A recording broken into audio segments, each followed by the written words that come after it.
Welcome back to Unapologetically Woman. We're celebrating phenomenal women all across Kentucky who make no apologies for their perspectives or the impacts that they're making in the community. Today we're celebrating Katima Smith-Willis. Katima is a mom, an advocate, and founder of For the People Coalition. Unapologetically Woman, Katima Smith-Willis, that's you. Congratulations. Thank you. Thank you for having me. I really appreciate it. Oh, so happy to meet you. So you were born and raised in Frankfort, Kentucky. Yes, ma'am. Frankfort, Kentucky, born and raised. I call myself a Frankfortonian now. I just learned that term. So I've been happy to use it. I've been there all my life. I'm raising my family there now, and I'm just kind of giving back to my community like it's given to me. So that's me. Well, and you say you're in love with all things Frankfort. All things from the bourbon to the history. Yes, the bourbon. The bourbon's always number one. From the bourbon to the history, to the youth, to the elderly, to everybody in between. I like small businesses, large businesses. Anything that you can think of, I'm rooting for everything in Frankfort. Well, and you're all into politics as well. Yeah, you're doing something pretty incredible right now. I am. I have been. I kind of catapulted in 2020. I think that was the year, like we were talking about, either it made you or it broke you. Mm-hmm. And in 2020, I kind of just stepped up and I planned a really large march on Frankfort. I knew a lot about the 1964 march that happened with Martin Luther King and everything with Breonna Taylor, George Floyd, anything that happened. I was just so tired of being a keyboard warrior. I wanted to do something else other than just share stuff on Facebook, retweet tweets. So I planned this really big march within 4 days, and it snowballed. And about 3,500 people marched from the old Capitol to the new Capitol that we have. And like I said, it catapulted me into where I am today. So it's definitely put me on the level of standing up for my community in a different aspect, on a different pedestal. So I put my name on the ballot, and that's where we're at right now. So. Okay, so your name's on what ballot? Name is on the city commission ballot, and so I'm running for city commission. Frankfort has a mayor commission government, so instead of a city council, we have a mayor, a city manager, and 4 commissioners. So we have 4 open seats right now, and I'm running for one of those 4 open seats. Okay, and so when can people expect to see your name on the ballot? So my name will be on the ballot in the primary, so in May, but all 8 of us are going to the general election. Somebody withdrew from the race, so all 8 of us are going to carry over into November, and then that's when I will find out if I have earned a seat or not. Okay, so you're a very busy woman, and when you're not doing all of the incredible things that you're doing and, running for a political office, you're in the kitchen cooking. I'm in the kitchen cooking. I'm in the kitchen cooking. I absolutely found this love for cooking while I was pregnant, actually. I knew how to cook, but I never I never was intentional about cooking. Mm-hmm. So I started watching Gordon Ramsay and MasterChef and all this stuff during the pandemic. And I was pregnant. I was like, I'm going to learn how to cook. I'm going to learn from scratch. The art behind it, the knives and everything that you and I spend money when it comes to cooking. I get the nice pots, the nice pans and the knives. So yeah, I'm intentional about my cooking, but my dad was a chef and my dad just passed away last May. So that love for wanting to cook has grown since then. Mm-hmm. So I'm very busy. But I try to pre-plan my meals out on Sunday evenings, so I can be intentional behind really enjoying the meal, but enjoying the art behind making the meal. So one of my favorite meals is chicken Alfredo, but a Cajun chicken Alfredo from scratch. Cajun, you're talking my language. It is my favorite. It is my favorite. So yeah, that's my comfort meal. That's my go-to meal. That is my quick and easy from scratch meal when I have my 2-year-old. Because he's running around, jumping off the couches now. So I try to make things that we both can enjoy, and he loves it too. So. When are you going to make the etouffee? That is going to be one that I'm going to have to really practice. So hopefully soon, when I get some time, maybe this summer, after this primary race. So we'll see. So let's talk about some of the other things that you're doing. You've worked a lot in policy around families, maternal health, and equality. Yeah. So one of the main drivers for me that got me to the place that I wanted to be at the table was while I was pregnant. I noticed well, not everybody does, but when you get pregnant, you do a lot of research while you're pregnant. So I was doing a lot of research that got me into some really scary facts about being a Black woman in maternal health. So and I learned that we were 3 to 4 times more likely to die giving birth than our white counterparts. That was a concern to me. That was, I was curious as to why this number was sky high in Kentucky, and I think Kentucky is one of the worst states to give birth in. So I wanted to be a part of that conversation to understand, then also to implement change.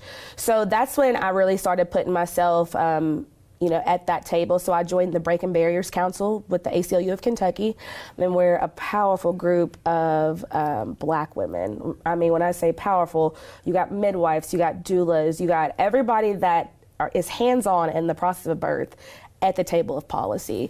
So, I really wanted to keep that conversation going. So that's what I do. Sometimes I'll go to the Capitol for Advocacy Day and talk to the politicians and legislators about what can we do to make this different? How can we progress Kentucky, and how can we prevent more Black women from basically dying after they give birth and not be able to experience their child or life after childbirth. So that was the main thing that put me in the game, because I didn't want to die while I was giving birth. So I labored for 27 hours naturally, and then my boy got stuck, so that I had to have a C-section, and that was traumatic too. I was a server at the time.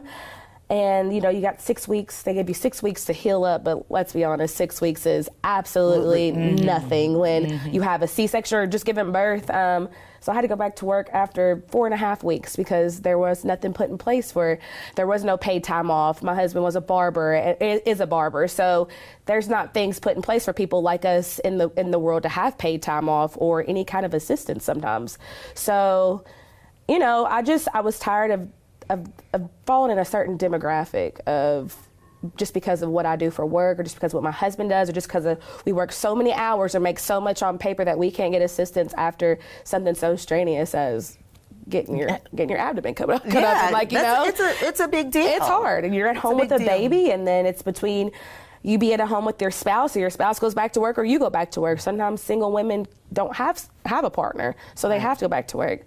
So these conversations I was hearing, I was around, I was like, there has to be a better way to take care of women, especially Black women during these times. So there's a lot of things going on. There's a lot of maternal health bills going on in session right now to be able to give women assistance after they have a baby, or even just provide them paid time off. So there's things happening, there's conversations happening, and I'm just really proud and happy to be a part of them. Well, and it also seems like there's a lot of conversations, in Frankfurt that seem to be against women as well. Yeah, it is I don't know how to put it. It's a full-on attack. Women, childbirthing people, anybody that's just proud to be who they are in their own skin. There's attack on education right now. There's attack on inclusivity. I mean, it's equality. There's an attack on all things. So unless you fall under a certain tax bracket, what I'm noticing, just as a citizen of Kentucky, if you don't fall under a certain tax bracket, if you aren't of a certain skin tone, if you aren't of a certain, don't have a certain degree level, it's not equitable for you to live in Kentucky right now. And so there is an attack on all people that are not of a certain demographic, I would like to say. So I want to be able to advocate for those people. I want to advocate for the people that feel like their voice is not being heard, because I have a powerful voice, and I'm not going to back down because of some sort of politician or some sort of bill that's going from the House to the Senate. I am going to step in. I'm going to speak out against it. Well, I've read that when you get in it to win it.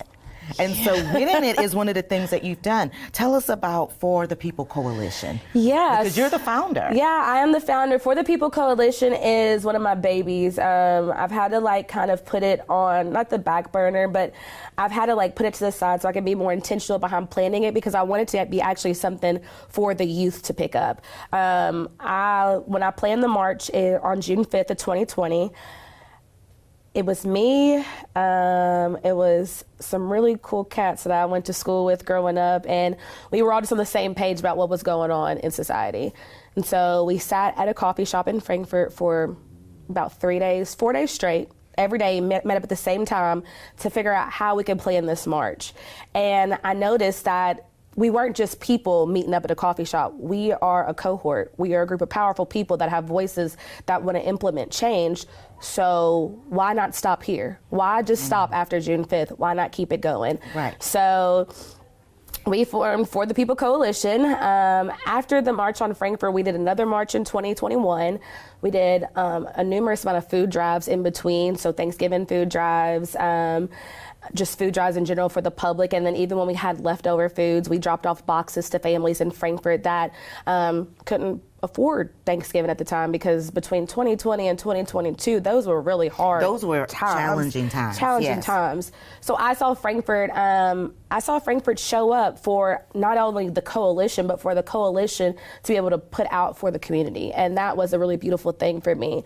So after the last march that we did in the last food drive, I thought, why do I need to keep carrying this when I'm going a different direction in life, when there's so many youthful kids in high school that want to do these things, so why not pass the baton to them? So that's somewhere I'm in limbo right now with that, trying to figure out, because kids are busy in high school too, I get it. Mm-hmm. But, if they, I want it to be some sort of civic engagement for them. I still want them to learn about how the government works and how you giving back to the community is a part of civic engagement. So there's a lot of things in the workings behind the scenes with that. But I was really proud to be able to kind of carry the city on my back for those 2 years and really give back to my community and the people that really just weren't fortunate enough to have it at that time. Well, and your efforts were recognized by the governor, Vogue, the Frankfurt State Journal, the mayor, local community.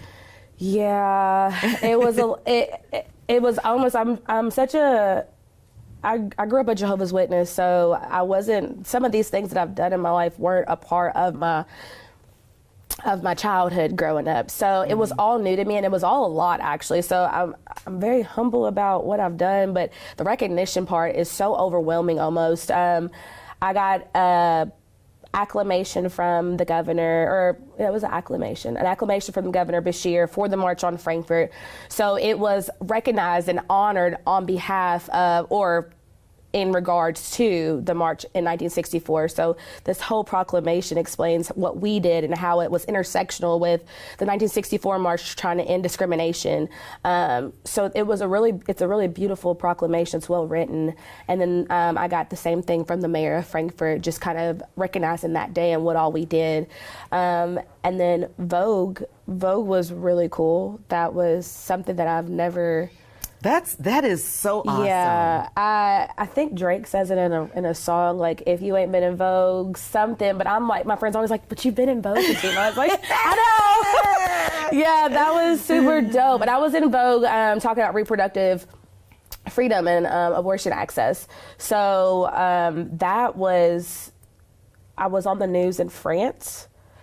They traveled all the way here to the United States to just interview me and my friend Elizabeth Trebelhorn about what we're doing around reproductive freedom. So they traveled here, and it went live in France, and then Vogue reached out to me, and then that's how I landed a nice article in Vogue. So Shazam! It was nice. I really enjoyed the flowers, but it keeps me encouraged to keep going too. Keep doing it, because you've done so much. Tell us about Stories from the Balcony. Oh, Stories from the Balcony, man! This one is really special to my heart. So, there's a theater in Frankfurt called the Grand Theater. It was segregated all the way up until almost early '60s, and then it got shut down. But it was the black people went to the balcony in the theater. So when you walked into the theater, the black people went up top, and then the white people proceeded to go to the bottom auditorium level. And being from Frankfurt, I know so many people, and my roots are in Frankfurt, that it was intersectional with this project. So I have interviewed 17 people that attended the theater when it was segregated. And so everybody's, of course, in their maybe late 60s at the latest, 70s and 80s. So I have been able to sit on the other side and really hear history from the mouth of people that really experienced it. So through all those interviews, I have just realized that at the time of segregation, you know, it's just, it was what it was at the time. There weren't really true feelings when they were teenagers and kids because it's just the way you lived your life. But now that they are in the other side of their life, they were able to reflect with me, and we were able to uncover raw and authentic, and there's some had ill feelings towards people to this day, and then some just had a reckoning of it is what it is, and I grew from it, and I am where I'm at today. So it was an honor to talk to these people, and it'll be documented with the Kentucky Historical Society and archived. So it is going to be a piece of history for my son and his kids to be able to not only watch me pull this history from people, but experience history through their lenses. And then the Grand Theater drives the conversation. What do you want your son to learn from you with everything that you're doing? What do I want Milo to learn from me with everything that I'm doing? Man, I mean, be authentically you. Don't stop. Don't let anything stop you from using your voice, and be a powerhouse.